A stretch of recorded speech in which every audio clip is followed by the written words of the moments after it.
It looks completely harmless, but it's one of the most powerful tools science has ever known. The genie is out of the bottle. In laboratories the world over, scientists are splicing and dicing the very building blocks of life. Our DNA.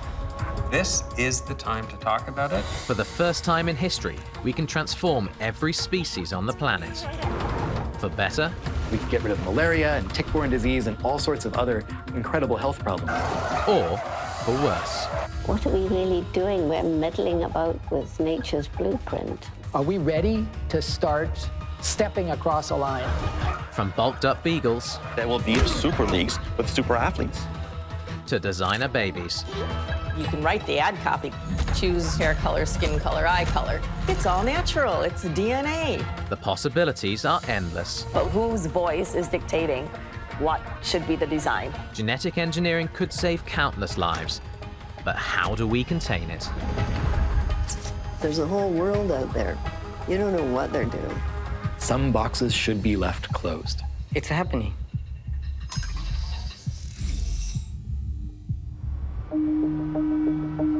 In Dallas, Texas, a groundbreaking experiment is underway that could save millions of lives. It all starts with one volunteer named Ben Dupree. I have Duchenne muscular dystrophy. It's caused by a mutation or a problem in the dystrophin gene. Dupree has donated a few of his cells to Eric Olson, who is trying to fix the tiny DNA error inside them.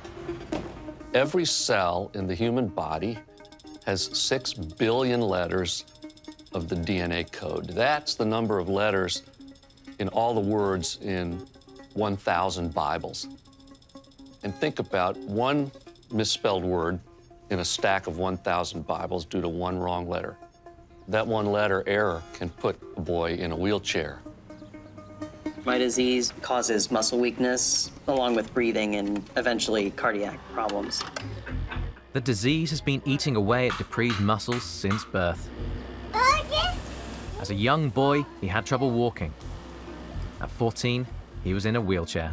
All right, come on in here, hon. Let's get you situated. Typically, death ensues in the mid-20s. Ben Dupree is now 23. His heart muscles are under siege. Without a cure, they'll stop beating. This is one of the toughest diseases of mankind. It has defied everything that's been thrown at it. One new technology could change that. It's called CRISPR. CRISPR is like a spell checker for DNA. It has a 2-component system. One component is like molecular scissors that can cut the DNA. The other component is like a GPS device for DNA. You can program the GPS device to deliver the scissors anywhere in the 6 billion letters of DNA. And as soon as the GPS device brings the scissors there, it will cut the DNA. Can CRISPR cut out the single letter error in Ben Dupree's cells? Hey, Ben. He's about to find out. You could call Ben Dupree patient 0. Let me show you these cells, Ben. Those are Ben's heart muscle cells beating in a dish. And we have been able to correct your mutation in those cells using CRISPR. It's kind of at a loss for words. When you sit face to face with a patient like Ben, and you can show that patient that these cells are now producing the protein that his body has never been able to make. Your work is touching humanity. It's amazing to see these cells are basically cured. It's surreal. It's so exciting. Doesn't seem like it's too far off to start trying this on people. I hope it's not too far off. Yeah. We're moving as quickly as we can. It's kind of weird to think that the cells might live longer than I do. There are 7,000 diseases where we know the precise misspelling in the DNA. CRISPR provides an opportunity here we haven't had before So we're all in a hurry now because we want to see that happen. The potential is enormous, and it goes far beyond curing disease. CRISPR and other gene editing technologies could literally reshape our world. In a remote corner of rural China, behind closed doors, one experiment hints at things to come. 2,000 dogs live here, bred for medical research. 2 of them have been genetically engineered to look unlike all the others.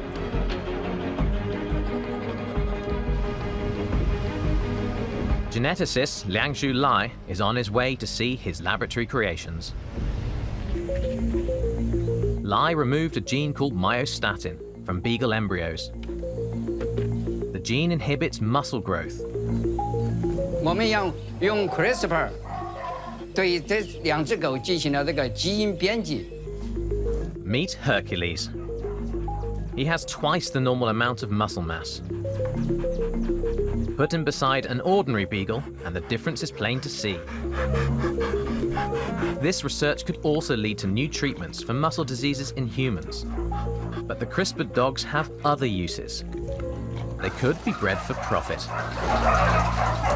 这2只狗和别的狗不一样，是因为它比一般的狗肌肉更加发达，它们能够跑得更快，跳得更高。 We've had selective breeding for a long time, but it's different when we begin to shift genetic inheritance on a permanent basis. Lai wants Hercules and his female cohort, Tiango, to mate. He believes their puppies will be super beagles too. All of these things are unnatural. The science is here. The genie is out of the bottle. It's not going back in. So we are moving from natural selection to design. When you see those beagles, you just know that if you're seeing these individual animals changing and morphing into super beagles, so to speak, next, we could be having the same discussion with pictures of humans. In Ieni's world, the potential is obvious. He's a sports medicine specialist and doctor for several pro sports teams. Make no mistake, the CRISPR technology has been looked at by athletes, coaches, team owners, management organizations to enhance player performance. Okay, I'm gonna flex up this way. Let me know if you feel any discomfort. No. Okay, good endpoint. Everybody wants to shot at the record. That makes your career, or you want to win the championship. And as consumers of sports, you want to see people run faster, jump higher. That could be the emergence of super leagues with super athletes. It's not just pro sports, not just adults. The temptation to gain a competitive advantage could start much earlier. The next sports legend syndrome is a phenomena where parents really believe their 10-year-old is going to be the next sports legend, the next Gretzky. Sometimes those parents will stop at nothing. We all want the best for our children. Gene editing offers a whole new world of choices.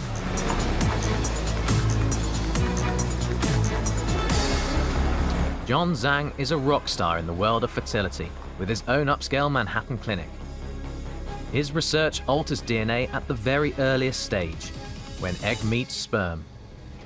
The application of this technology is limited only by our imagination. Zhang has developed a technique that combines DNA from 2 mothers and 1 father to create a 3-parent baby. Let's say we have 2 mothers' eggs, just using chicken eggs as an example. As we know, chicken eggs have 2 parts, egg white and egg yolk. So you start with 2 parents who each give 1 egg. One give egg white, one give egg yolk. Then we get a 3rd parent of sperm. Now you have a 3 parents baby. We are going to do The egg white is host to inherited diseases that cause miscarriage and infant mortality. This technology potentially can stop or eliminate this mutated gene. Not only can produce a healthy baby, it can potentially stop in the family trees. I think we should check the two. From this point on, we know human reproductive medicine is going to change forever. In my family, there is some cases of cancer, and I'm wondering if the work that you're doing would allow me to prevent my future child from being susceptible to such cancers. Certain type of the cancer already can be screened. Once you open that door, a crack, you get the parents who say, well, since we've invested this much money in making sure that our child doesn't have a higher risk of breast cancer, let's also choose whatever, hair color, skin color, eye color. What are all of the possibilities that may be open to me in terms of your technology? In the future, I think we can edit the child. For example, we really like to have an offspring which can be NBA player. I think the general public will utilize the design baby technology. So we can get all this editing and we put it together and we can have a design baby. You can write the ad copy for the fertility clinics. You must act now. Give your child the best start in life. It's all natural, it's DNA. If you have resources to obtain the most cutting-edge technology in the world, this will lead to a separation between the haves and the have-nots. Imagine a world in which wealthy parents purchased expensive genetic upgrades for their children. It's really a science fiction nightmare. But we are trying to design ourselves all the time. Why do you think we go to plastic surgeon? Why do you think we go to beauty salon? Why do you think we're doing prenatal screen? We're trying to prevent all these abnormal genes to inherit to next generation. So why can't we just fix the gene? Why we only can select and throw them away? Why can't we fix it? We're taking DNA-based evolution to our own hands, if you want to put a fine point on it. But I think it's all part of cultural and technological evolution. I think we've always been radical engineers. I mean, I think the person who came up with the invention of fire was probably a very radical technology at the time, and it was potentially quite hazardous as well. The hazards of genetic engineering aren't so easy to spot. What exactly are we risking when we cut and paste our own DNA? With CRISPR, there are still many unknowns. What if these molecular scissors accidentally go to the wrong place in the genome and cut a gene that you need? Another challenge is that the technology is based on a bacterial protein that's foreign to the human body. What if the immune system mounts a response to try to reject this bacterial protein that's been introduced into it? And what about the DNA itself? Do we know enough about how our genes actually work? Just because we can cut them doesn't mean we should.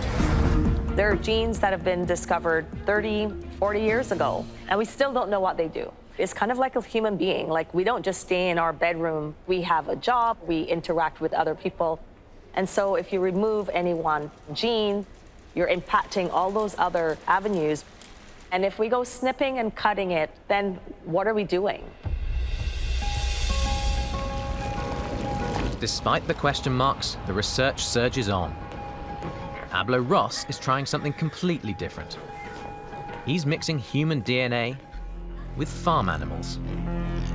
His goal is to grow human organs inside pigs.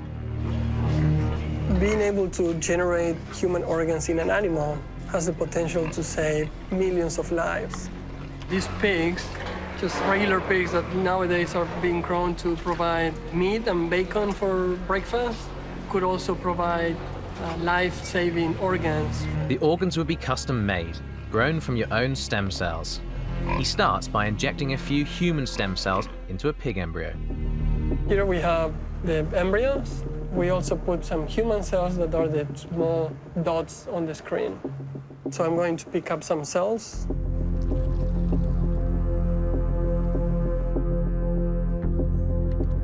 We're going to use a laser to make a hole in this shell, because otherwise I cannot go into the embryo.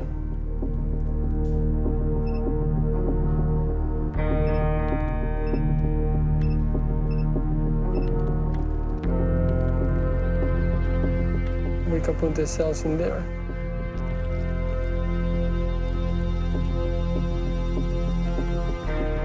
And that's it. Then we just introduce some of these human cells into the embryo. What I've seen with emerging genetic technologies is there's an increasing amount of putting things in here and putting things in this species and that species. And we need to make some decisions about what it is we're willing to accept and what we're not. Ross's incubator holds tens of thousands of injected embryos. He grows them for a week, then checks to see if the human cells have divided. The human cells have fluorescent markers. And here they are, glowing red and growing in number. This has never been done before. The first time for me that just by looking at the fluorescence of the embryo, you could tell that those are human cells that had contributed to development of this embryo. So it was pretty exciting, I would say.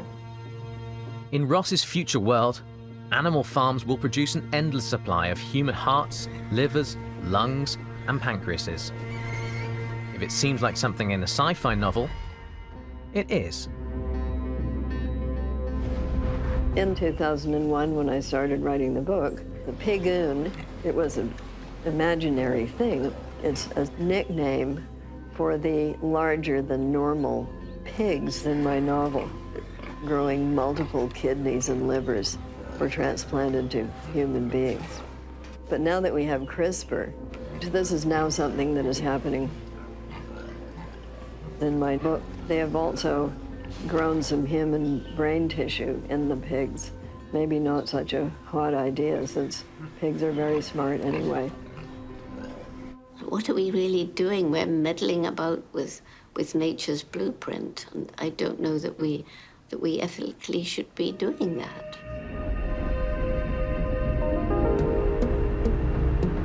Genetic technologies are transforming our world. And it's not just happening in laboratories. Oakland, California is home to the world's first CRISPR retailer.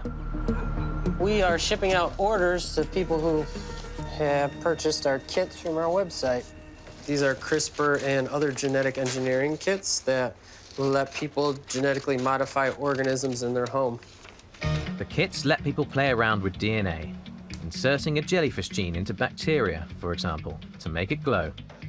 Another is genetically altered designer frogs. We're about to inject some frogs. It's all part of a growing DIY genetics movement. Mostly young people who call themselves biohackers. Josiah Zayner is leading the way. My goal and the goal of my company, The Odin, is like, let's make things open. Let's make things accessible. All these people who say, well, gene editing is only going to be available to people who can afford it, we're saying, no, it's not. His starter kit sells for $159. Last year we made like $500,000, and this year, we're still growing. We're probably going to make a lot more. Along with the piercings, Zayner has a PhD in biochemistry. But many of his customers have no science background at all. I remember reading one of the first papers on CRISPR, and it's like the scientists were trying so hard to make it as obscure and complicated as possible. And I was like, whoa, it's pretty simple. Zayner's success raises questions. Should all this be regulated? And if so, how? We don't want to democratize guns by passing out AR-15s to school children. We want rules of the road in place, and the same is true with powerful technologies like gene editing. I'm packing up the E. coli, which is the host organism of where the CRISPR-Cas9 takes place. It is now entirely possible to genetically engineer, for instance, a disease for which nobody has any cure. It's getting easier, it's more accessible. That's the true challenge. The US government is so concerned about gene editing, it set up an FBI task force to find out what's being spliced and diced behind all those closed doors. In 2016, there was a US intelligence report that equated gene editing with a weapon of mass destruction. It is an indication of how powerful biotechnology has become. But how do you prevent the misuse and the exploitation of a powerful tool? Come on, you guys, hurry up. I'm sure when the first person made electricity, they're like, why do we need something else than candles? Electricity kills people. Like, candles are cool, man. And now it's like, nobody even thinks about it. Like, you don't think about being shocked. We're always afraid about unknowns, but I don't think that's a reason not to do it. Planes are okay, but driving planes into big buildings is a bad idea. Sometimes when you don't understand things, you try to regulate the technology, but what you should be regulating is the outcome. The moment when finally the baby was delivered in my arm, and the feeling is, it is amazing. It's brilliant. John Zhang's first ever three-parent baby raises questions too. The parents chose to be anonymous. How much follow-up research will be done on the child is unknown. With these new technologies, we simply don't know what we don't know. And that in and of itself is a risk. This has been an intense ethical debate about, are we crossing a line there that certainly is not something that would happen in nature? Is it safe? That would be a good thing to know. Genetic technologies are advancing so fast, governments are playing catch-up. In the US, it's legal to alter a human embryo in a lab, but illegal to implant it in a patient. So Zhang traveled south to create his three-parent baby. Dr. Zhang went to Mexico to implant the embryo because he said there were no rules there. It's not okay to flout the rules of your own country. Dr. Zhang is willing to do that. I think he's dead wrong and should be condemned for it. Zhang is undeterred. He now offers his services from a clinic in Ukraine. We are carefully selecting the patient, and we are actively engaged with the clinical trial in Ukraine. And in a few months, I hope I can share some good news with you all. And more three-parent babies are on the way. The UK has given approval for women with similar diseases to use a technique similar to Zhang's. There's no world government. So how are these decisions going to be made, and who's going to make them? The science has gotten way ahead of any form of legislation. And anyway, how would you police that? If we have countries competing to develop a technology because it's a technical advance, that's not the kind of competition between countries that is going to benefit humanity. I think the most likely people to go rogue will be American billionaires. We saw what happened in Prohibition. Alcohol verboten. People made it in their bathtubs. When the tools exist and when there's a will, there's all sorts of ways people get around things. I'm Tristan Roberts. I have had HIV for around 5 or 6 years. I'm excited about the possibility of potentially curing this, maybe for a few months, maybe for a few years, maybe indefinitely, but there's only one way to find out. I lost my health insurance through Washington State because they said I wasn't a resident. I didn't have enough money, and it's just like, yeah, you're a citizen, but if you don't have a house, you're not really a citizen in this country. Medication could control his HIV, but Roberts wants a cure. I'm afraid of giving it to anybody. The barrier that I feel between other people, it's like the expression in my physical love could potentially kill somebody. And yeah, that weighs heavily, for sure. Tristan Roberts is completely within his rights, according to the FDA and the rule of law in this nation, to self-experiment in any way that he deems medically appropriate. And Tristan Roberts and his friends aren't scientists or doctors. They're biohackers who've concocted a homemade gene therapy. It wasn't made with a Crispr kit, but still, this has even Josiah Zayner thinking. I get this thing that pops up on Facebook, and I was like, what? Like somebody's gonna do a Facebook Live gene therapy injection? That's crazy. What Roberts is doing here falls into a legal gray area. The FDA prohibits the sale of treatments that haven't met strict testing protocols. But Roberts isn't selling. He's experimenting on himself. You're genetically modifying yourself today to be immune to HIV. Imagine some biohacker who really doesn't understand, contamination, how to notice it, how to test for it, is injecting themselves with stuff that they make in their house or garage. And the possibility to get pretty hurt is significant. That isn't going to work. You haven't thought this through. You haven't actually even read the literature to know what is necessary if you're going to have any hopes of this being useful. This is complicated stuff. It isn't like, you know, just writing the latest app for your iPhone. What do your medical doctors think of you doing this?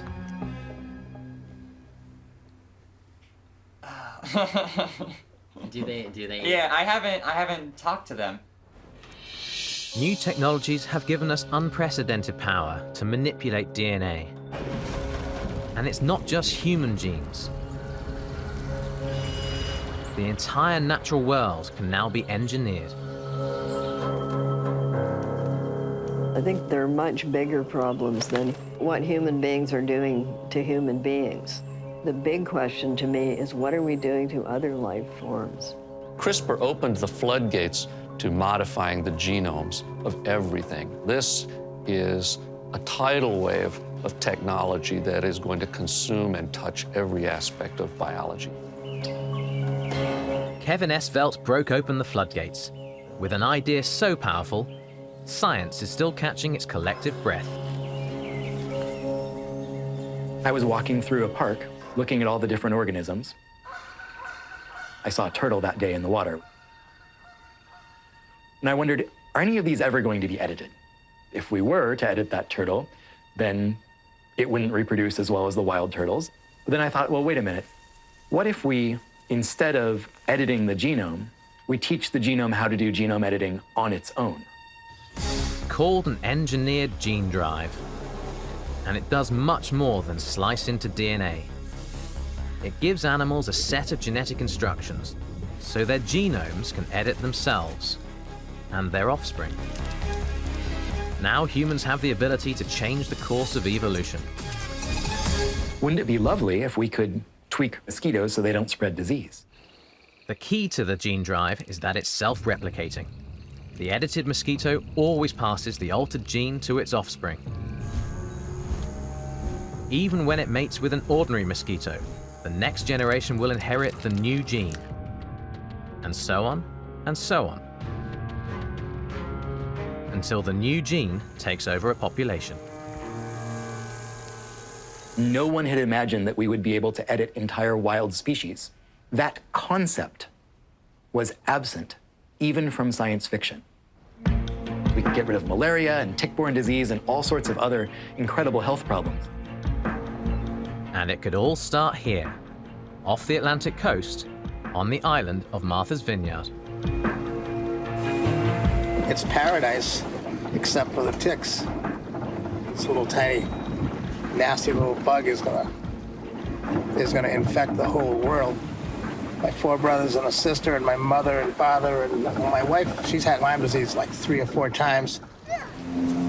Every summer, as vacationers arrive, so do the ticks, ready for a blood meal. They're everywhere.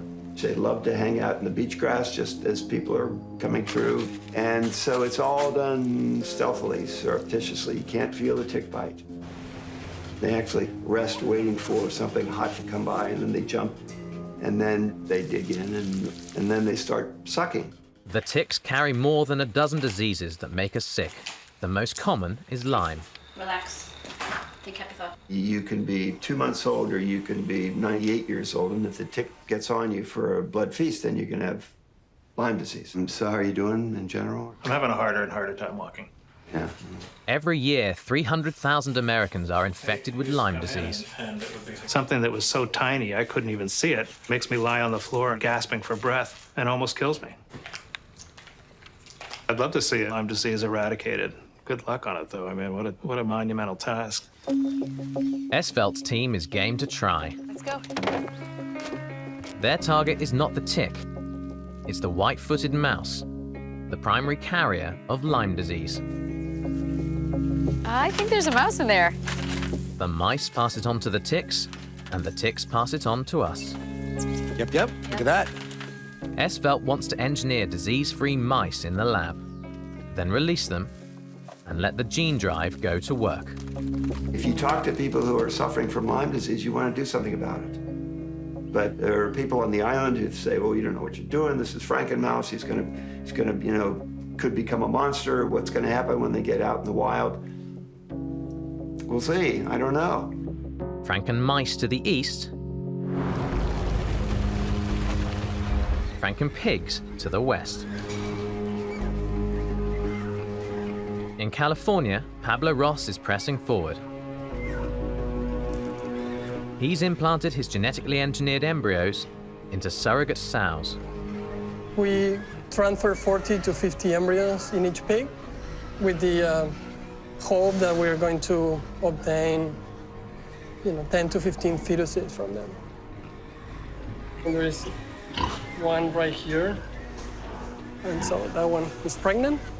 Very exciting. The embryos grow to 28 days. Then he checks if the human cells have survived. Evolution would not let this happen, but engineering does. The white fluorescent specks are all human DNA. What are we creating? What sort of porcine characteristics might creep into the human who's being treated with a heart grown inside a pig?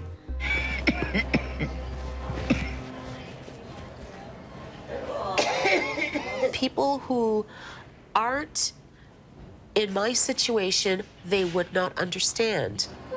Tracy Mills has waited 4 years for a kidney. For me to have the transplant, it would save my life. It came from a pig, I don't care. Give it to me. It came from a cow, so what? Give me that organ. I want the kidney. The pig-grown organs aren't ready yet. Ross won't let the embryos grow past 28 days. We are stopping early in case some unexpected things happen with the human cells in these early embryos. What if the human cells give these embryos a human characteristic? Like if they go to the brain and they increase the intelligence of the animal, or let's say they make 5 fingers instead of 2.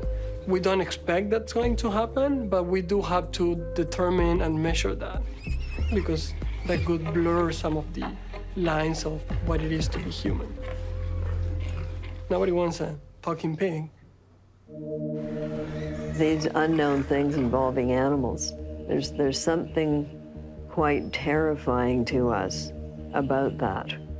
And I think it probably goes way back to our deep, deep, distant past, when you never knew what you might run into in the jungle. Until now, the mixing of human and animal DNA was pure fiction. But CRISPR is making it happen with a growing number of creatures, including other primates. China is a hotbed for genetics research on monkeys. They've had human genes edited into their DNA, genes that cause human disease.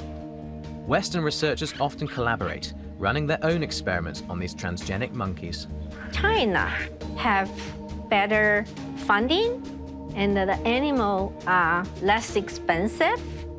So I think the Chinese scientists and government seeing this is the opportunity to be the best. This is their chance. Everything comes down to money. Shaw Hua and Xiaojiang Li run genetics labs in China and at Emory University in Atlanta. They were part of a team that created the world's first transgenic monkey model for Huntington's disease, a hereditary neurological disorder. We found that the pathology in the monkey brain is just like human brain. So that was very exciting to see that kind of results. In 2008, it was groundbreaking. Now, with CRISPR, primates are given any number of neurological disorders. Here, they're looking at a monkey brain given Parkinson's. These monkeys are born with a human gene associated with autism. Their parents have the gene too, and pass it on to them. They are developmentally delayed and are less social than their peers. They're thinking, feeling beings, have their own personality. They're really highly social creatures. I am ethically so against doing it. The monkeys are very similar to humans. They have the feeling, emotions. You can tell, right? Because of this, the monkey can mimic some very important human diseases like depression, like schizophrenia. We cannot use mice. In 2018, Chinese researchers cloned monkeys. Cloning combined with CRISPR will give researchers an endless supply of identical primates with human genetic mutations edited into their brains. When you start doing brain cells, there's so much that we don't know. Could there be some potential for some element of consciousness that's human in a non-human animal? But what would the moral status be of that animal? But recent history has shown that shocking new technologies quickly become passé. The same concerns have been raised before, for example, when test tube babies were first made. It's this blurring the line of what it is to be human if we can make a human in a lab. And nowadays, it's widely acceptable. So much of what's happening in genetics is being pushed to the future. You know, it's coming, but we're not there, we're not there. And that's often what you hear in science. What I would say to that is this is the turning point. Yes, the final details are still ahead of us, but the turning point is now. On Martha's Vineyard, the focus is not the monkey, but the white-footed mouse. Kevin Esvelt's team is trying to engineer a solution into mice. So I'm going to grab them gently by the leg and put them on the ear. It turns out a small percentage of white-footed mice are genetically immune to Lyme disease. When a tick attaches, it does not get infected. I discovered the mechanism of action of immunity against Lyme disease with this OspA protein. We can, using CRISPR, insert that DNA into the reproductive cells of mice so that their offspring will inherit that immunity. If all goes well, hundreds of thousands of CRISPRed mice will be released to mate with the wild population. I have no qualms about changing a species. We've been modifying nature ever since we've known how to do it. We've selected for dogs with short faces, plants that give us more food, and Kevin is simply being the agent of selection.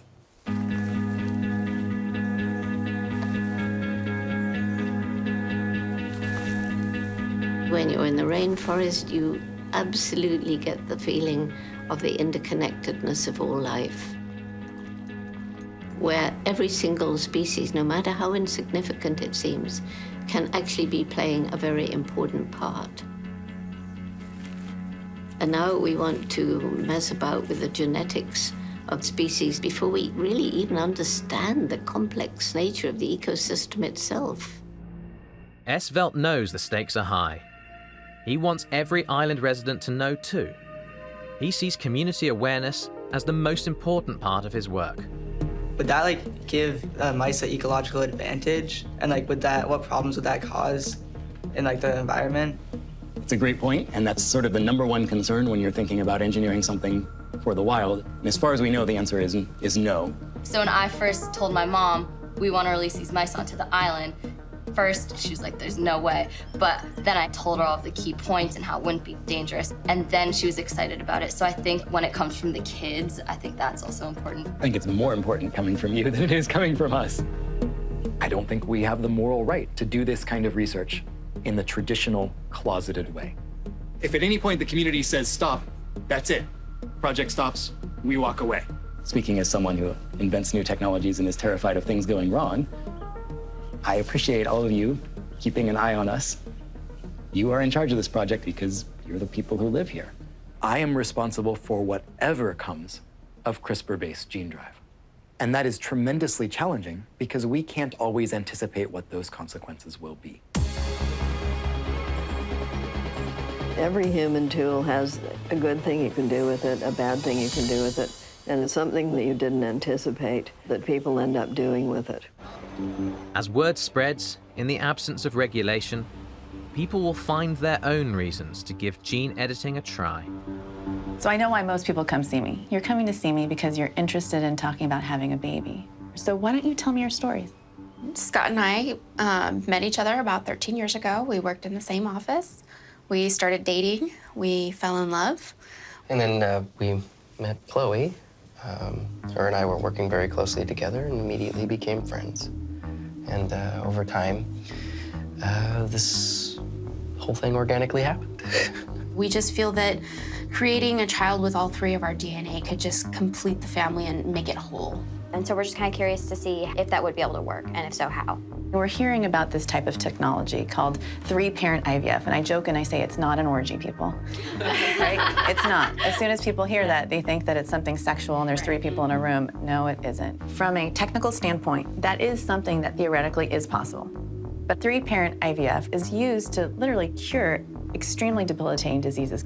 The critics, I can just hear them talking right now, would say, you have 3 selfish adults. This is completely elective. Right. Like, no one needs this. And that is a little frustrating because we are 3 consenting adults, and that's a lot of what it should be about. The fact that we're all here and committed and wanting to give love to a child should be all that matters. One of the things that we're seeing in society is that there's more and more genetic information available to women and families. We're beginning to see this might be associated with this. This could be associated with autism. This could be associated with something else. Our son was diagnosed when he was 5 with high-functioning autism, and so we're wondering what the possibility of screening for that is, just so that we can make sure that any child that we bring in would have less of a chance. And also, is it a possibility to like pick and choose characteristics of, like, say, Chloe's eyes or my hair or his metabolism, his metabolism kind of thing? Like, is that going to be a possibility at all? The question is becoming not just do you want to have a child, but it's slowly morphing into what kind of a child do you want to have. The line between what's a medical situation and what's just a physical characteristic can be blurred quite easily. Once the tools are there, people will play with them. There's a lot of couple-oriented stuff here. Most people who are looking at this are couples. I don't think you run into too many. No, that's true. But I don't know. I imagine that there are hundreds of other people that are talking about this around their kitchen table. The fact that they're even asking the question, let me tell you, we need to start coming up with these answers as a society. This is the time to talk about it. The present penetrates the future, and that is why we have to make decent decisions now. Where is the umbrella of thoughtful oversight that we need to be sure these wonderful new developments, which are incredibly promising for healing terrible diseases, don't get misused in a way that makes us all regret having had that skill in the first place? With no binding international agreements on gene editing, each country is finding its own way, which makes for a hodgepodge of legislation. Canada does have laws on their books. You can use gene editing to treat people who are sick. You cannot use it to alter the traits of future human beings. This isn't going away. It's not really something you can stop, and we're going to have to come to terms with how do we do this in a way that is ethical. Tristan Roberts' homemade gene therapy raised eyebrows around the world, but it didn't cure his HIV. Luckily, it didn't harm him either. He's now deciding whether to inject himself again. People already have access to this stuff. Arguing over whether people can and should do it is pointless. We should figure out, how do we help people do it safe? How do we make it available in a manner that's effective and doesn't hurt people? Eric Olson must clear several regulatory hurdles before he can attempt a clinical trial to test the safety of his Crispr therapy. He's now cured Duchenne muscular dystrophy in dogs, but a dog is not a person. Not a day goes by when I don't receive an email or a letter from a desperate mother or family from somewhere, any corner of the earth. There's so much hope, there's so much desperation. The letters typically say, Dr. Olson, please work harder. We're working against the clock. We know where this is headed. The reality is, it's not likely that Ben will see the benefits of this technology in his own body. It will still take us a few more years to bring this to the finish line. Olson sees a future in which all children are spared the effects of muscular dystrophy. I have worked my entire career on muscle disease, But I have never been more optimistic about anything than I have been about CRISPR. The impact of CRISPR could be huge in bringing us great benefits, but it also could be huge in bringing us into a world that we really don't want to live in. We're essentially changing the human story right at this very point. What's the worst thing that's gonna happen? Let's think people are gonna be cured of diseases, that sucks. People are just gonna be really healthy and really athletic and really attractive. And it's like, is that bad? I don't know. Are private corporations going to be offering design your baby services? Unless that's outlawed, yes. Who's determining what's the best human trait?